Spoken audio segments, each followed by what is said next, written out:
कृष्णवर्णां तु वाराहीं महिषस्तां महोदरीं वरदां दण्डिनीं खड्गं बिभ्रतीं दक्षिणे करे खेटपात्राभयान् वामे सूकरास्यां भजाम्यहम्।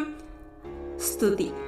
नमोऽस्तु देवि वाराही जयैकारस्वरूपिणी जपित्वा भूमिरूपेण नमो भगवतः प्रिये। जयक्रोडास्तु वाराही देवी त्वां च नमाम्यहम्। जय वाराहि विश्वेशी मुख्यवाराहि ते नमः।